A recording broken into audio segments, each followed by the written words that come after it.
The second sermon is preached at the end of the gospel. It's preached to the disciples on the Mount of Olives, and the subject is how to live life in preparation for the second coming.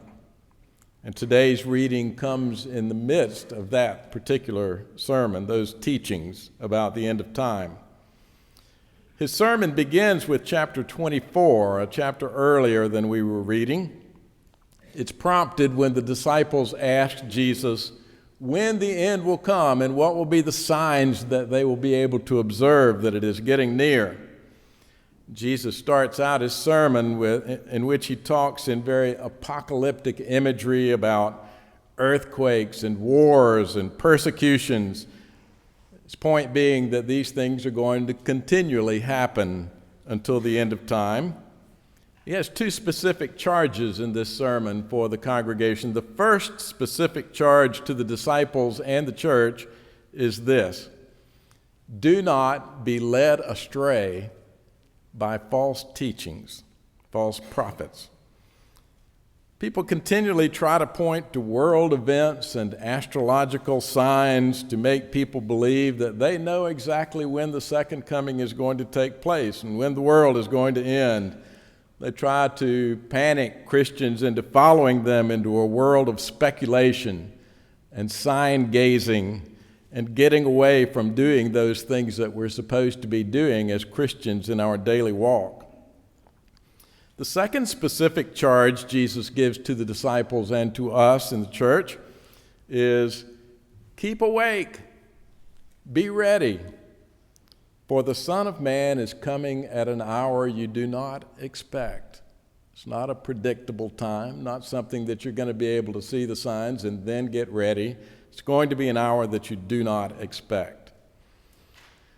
Then Jesus tells four parables. The parables are told to demonstrate what it means for the Christian to stay awake and be alert and be ready. And today's parable that I read is the second of the four. I'll be preaching on the third one next Sunday, and I want to briefly tell you about the first one because it pairs interestingly with today's parable. In the first parable, Jesus speaks about a servant who is given authority over the master's household while the master is absent for an extended period of time. And the job of the servant is to look after the needs of all those who are in the household. That's the appointed job, is to look after the needs of everyone in the household. He says the servant will be blessed when the master returns and finds him faithfully fulfilling those responsibilities, taking care of those who are in the household. But he says, if on the other hand, the servant takes the master's absence as an opportunity to impose his will and mastery over the household himself, and starts beating his fellow servants and starts drinking with drunkards, then the master will return at a time when the servant does not expect him, and the servant will come to deeply regret his decisions. Today's parable, the second one, also has to do with a delay, with an unexpected arrival. But the problem is not the misdeeds of those who are in charge during the waiting, it's the lack of preparation. The story is about 10 bridesmaids and their role in a wedding.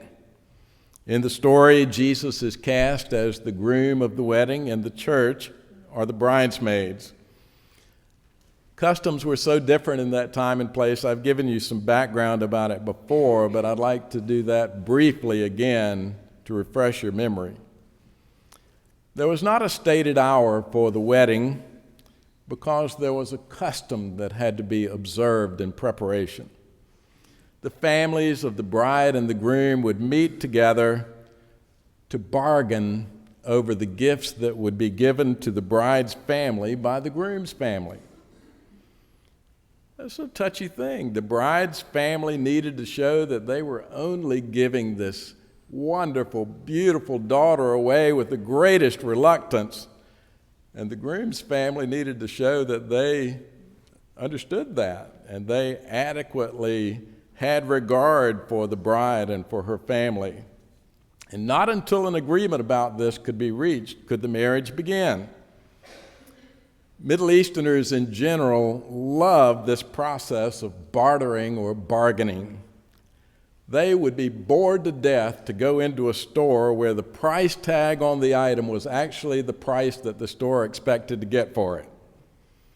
So I'm sure these marriage gift bartering sessions were quite entertaining, with lots of outrage expressed, with many explanations given, followed eventually by warm embraces, backslaps, and shouts of happiness from every side after the agreement had finally been reached. And after the agreement is reached, then the processional begins to the home of the bride. And the role of the bridesmaids in the parable is that when the bridegroom comes to where they're located, they're supposed to go out and meet him. They're to trim their lamps brightly and surround the bridegroom for the walk the rest of the way to the bride's house and escort him in brilliant light to the home of the bride. There was no electricity, remember? No street lights, weren't even batteries, so they didn't have flashlights to see where they were going. There's no pomp and circumstance to arriving in the dark for a wedding. So it's a very important job that the bridesmaids have to light and illuminate the way and the groom. All 10 bridesmaids have shown up for duty. When the negotiations run late, every one of them falls asleep. When the bridegroom finally arrives and the cry goes up to come out and meet him, the bridesmaids are all awakened, and 5 of them suddenly realize with a sinking feeling in the pit of their stomachs that they have come unprepared. They brought no extra oil with them for their lamps, and while they have been asleep, their lamps have burned up the oil that was in them.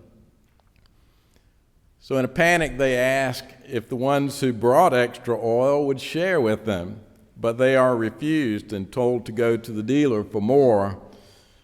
At midnight, that's not likely a very easy task.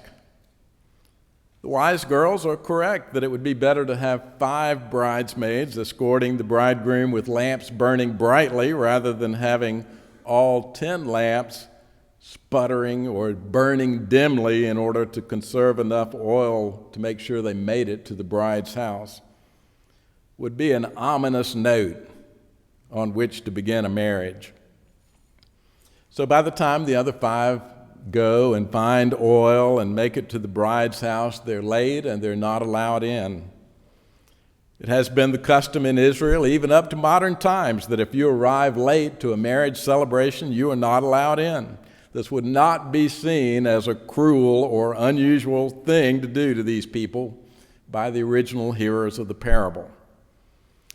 And I also feel sure that this problem of not taking extra oil was one that was drummed into the heads of girls from the time they first went to weddings because of the experience of someone else generations earlier that got caught in this circumstance and didn't make it to the wedding. Don't ever forget to take extra oil because you never know how long these negotiations are going to take. They should have known better, but they still failed to prepare. Jesus concludes the parable with the warning, "Keep awake, therefore, for you know neither the hour nor the day." It's an illustration of the same point he had made in his sermon in chapter 24. And he's saying to the people, you know how to prepare and be ready for a wedding. You know the consequences of not being prepared, the consequences of not having extra oil, the consequences of being late. So in the same way, get ready for the second coming, for the end of time, for going to heaven, because you need to be prepared and you need to be ready. Well, what can we learn from this parable about being ready for the end of time or for the end of our time on this earth?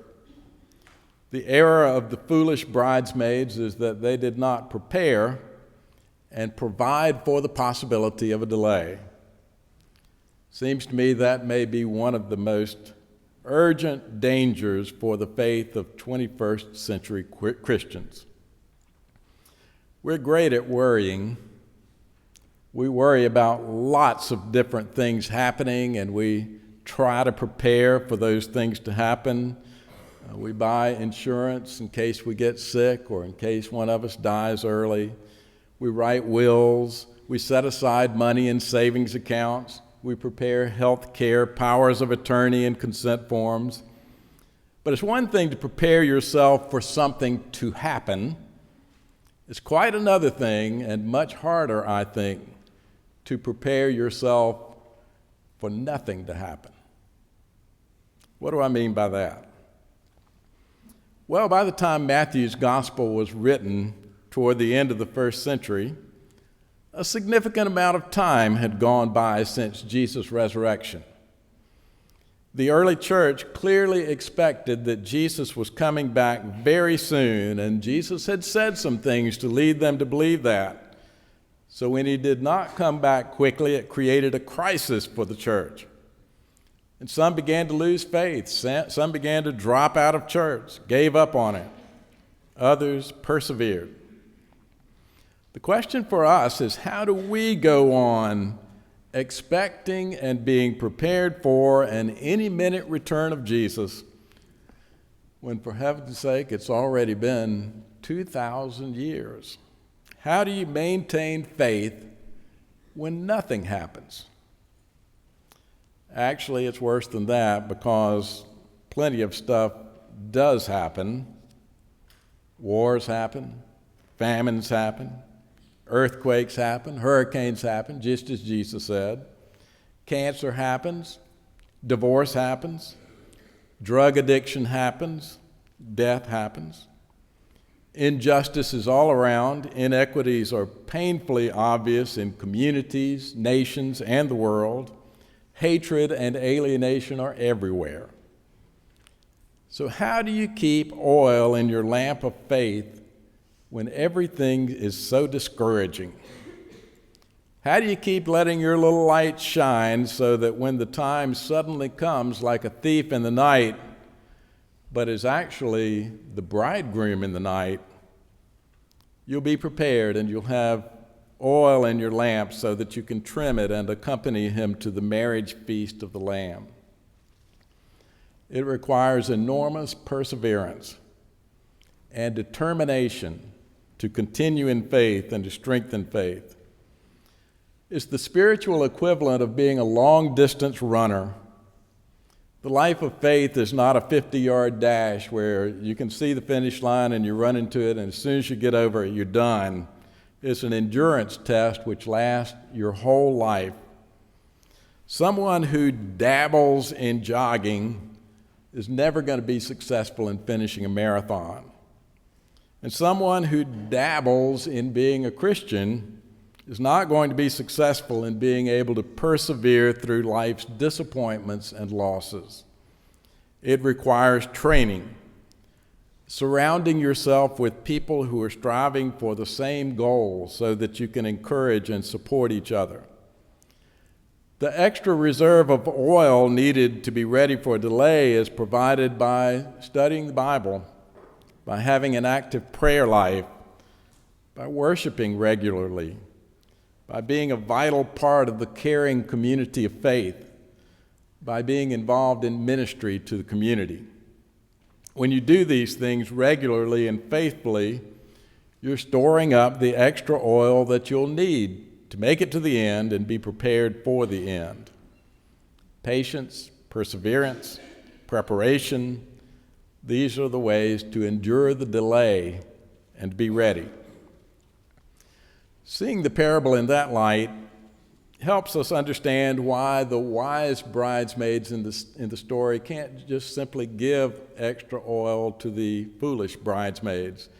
Because if the reserve is built up by actively living the Christian life of faith, prayer, study, and worship, that's not something you can just hand off to somebody else. It's not something you can just receive from somebody else. If you have not been preparing, you're not going to have it. The time to build up your fund for emergencies is not the day after an emergency. Lots of new Christians burn brightly like a comet for a short time and then burn out and disappear. When it becomes clear that everything is not always exciting and you have to do a lot of the same things over and over and year after year, the initial enthusiasm of being a Christian can wane. But this is another area in which Christian faith is starkly countercultural. Think about the priorities of our society. We're always in search of faster internet connection or stream. We're always, well, if we don't hear back immediately from somebody we text or call, we feel like we're being, they're dissing us, if you will. They're not paying attention to us as they ought to if they're not responding immediately. If we have to wait in line to vote like some of us did, or for a table at the restaurant, we start to get grumpy. And let's don't even talk about if the cable goes out at an inopportune time. But we are encouraged as Christians to develop these essential spiritual disciplines which will get us through the delays, through the dark nights, and they are patience, preparation, endurance, expectation, and hope. When we get lazy, we start thinking, I've never been to a wedding yet where I needed that extra flask of oil, so I'm just going to quit taking it. I've been living a long time and Jesus hasn't come back yet, so I'm not expecting today's going to be the day. I'll always have tomorrow to get things together and to go get anything I need. The wise ones don't get distracted like that.